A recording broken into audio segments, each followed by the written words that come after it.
If I were to ask here tonight, what is the miracle of Christmas, I believe I would receive a lot of widely different answers. Some might talk about the miraculous details of Jesus' birth set out in the Gospels and the Christian Bible. Others might focus on peace and goodwill, sometimes seen in unexpected places this time of year. With all of the stresses of the season, all of the demands on our time, all of the social expectations, some might think it's somewhat of a miracle that you even made it here tonight. When I look at the Christmas story as it is told in Luke's Gospel, for me, the miracle of Christmas is about people. Unexpected people brought into unexpected situations, doing unexpected things.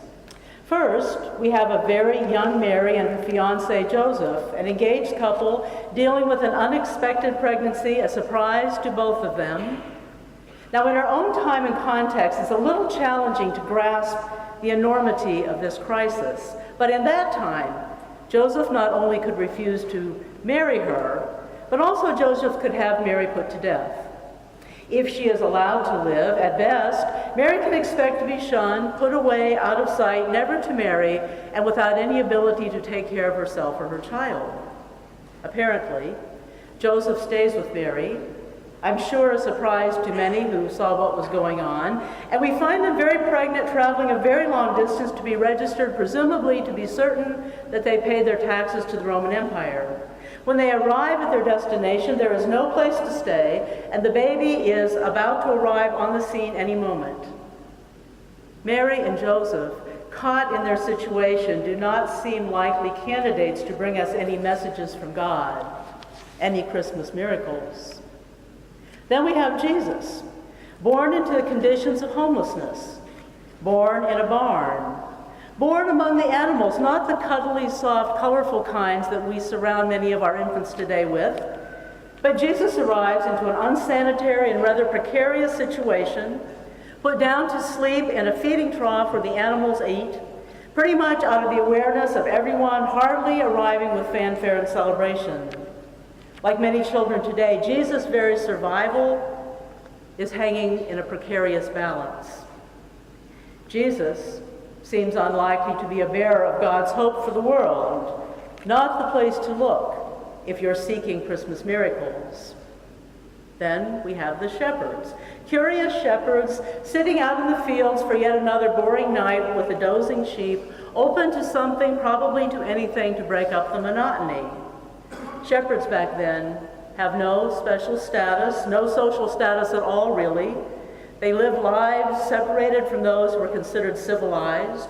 Shepherds are the outcast of society, among the worst of the worst in society's view. Yet it is the shepherds, this most disenfranchised group, who receive this first proclamation of the Christmas message. Who would even bother to listen to anything they have to say about what they have seen, about what they have heard, about how their hearts have been touched by a holy message? These shepherds are not likely candidates either for bringing awareness to any Christmas miracles. So have you noticed in Luke's Christmas story, God works in ways we do not expect? Through people who seem to be unlikely candidates, bringing messages into our world, miracles, if you will, that on the one hand surprise us or even confuse us, and yet on the other hand, can teach us things and transform our lives in truly amazing ways. And isn't this pretty much how God works in our world, bringing new hope, new life, bringing love incarnate into the world, love we can see and touch, hear and feel, opening our hearts to surprises of grace in ways we never imagined, as we come to believe and belong and hope and live our lives open to the holy. From the people we least expect comes the good news, comes news that God is sending hope to the world, a word, a living, breathing word coming among us, showing us a different way of life. In a different kind of story, Tom Hegg brings a similar message in his book, A Cup of Christmas Tea. The log was in the fireplace, all spiced and set to burn. last. The yearly Christmas race was in the clubhouse turn. The cards were in the mail, all the gifts beneath the tree, and 30 days reprieve till Visa could catch up with me. And though smug satisfaction seemed the order of the day, something still was nagging me that would not go away. A week before, I got a letter from my old great aunt. It read, "Of course, I'll understand completely if you can't, but if you find you have some time, how wonderful if we could have a little chat and share a cup of Christmas tea."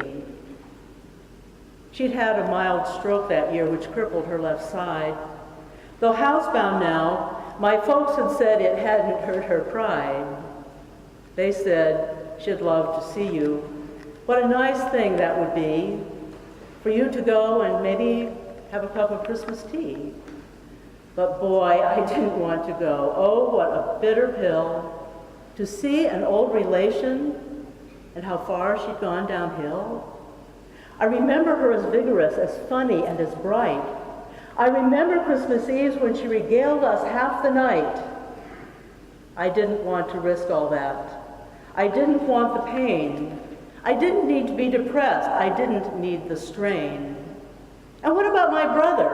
Why not him? She's his aunt too. I thought I had it justified.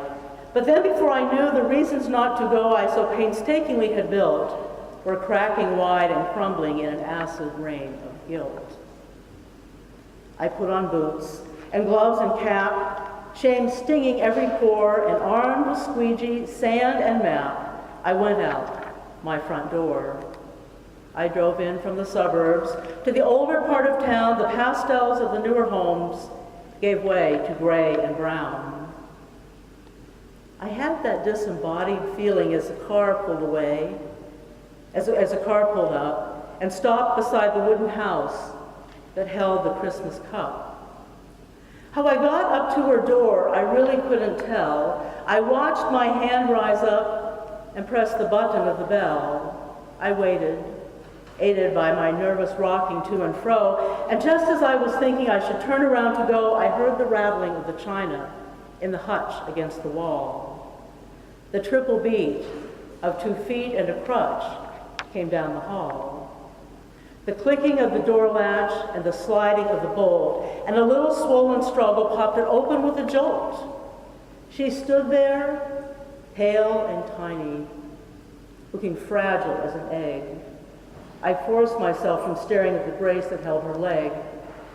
And though her thick bifocals seemed to crack and spread her eyes, their milky and refracted depths lit up with young surprise. Come in, she laughed the word. She took me by the hand, and all my fears dissolved away as if by her command. We went inside, and then before I knew how to react, before my eyes and ears and nose was Christmas, past, alive, intact. The scent of candied oranges, of cinnamon and pine, the antique wooden soldiers in their military line, the porcelain nativity I'd loved so very much, the Dresden and the crystal I've been told I mustn't touch. My spirit fairly bolted like a child out of a class and danced among the ornaments of calico and glass. Like magic, I was 6 again, deep in a Christmas spell, steeped in the million memories the boy inside knew well. And here, among old Christmas cards so lovingly displayed, a special place of honor for the ones we kids had made.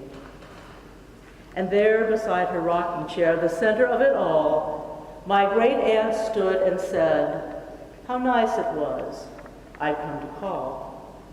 I sat and rattled on about the weather and the flu. She listened very patiently, then smiled and said, what's new?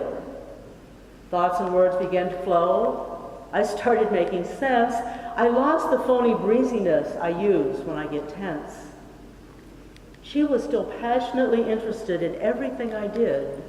She was positive, encouraging, like when I was a kid. Simple generalities still sent her into fits She demanded the specifics, the particulars, the bits. We talked about the limitations that she'd had to face. She spoke with utter candor and with humor and good grace. Then, defying the reality of crutch and straightened knee, on wings of hospitality, she flew to brew the tea. I sat alone with feelings that I hadn't felt in years. I looked around at Christmas through a thick, hot blur of tears, and the candles and the holly she'd arranged on every shelf, the impossibly good cookies she still somehow baked herself. But these rich, tactile memories became quite pale and thin when measured by the Christmas my great aunt kept deep within. Her body halved and nearly spent, but my great aunt was whole. I saw a Christmas miracle, the triumph of a soul. The triple beat of 2 feet and a crutch came down the hall, the rattle of the china in the hutch against the wall. She poured 2 cups, she smiled, and then she handed one to me.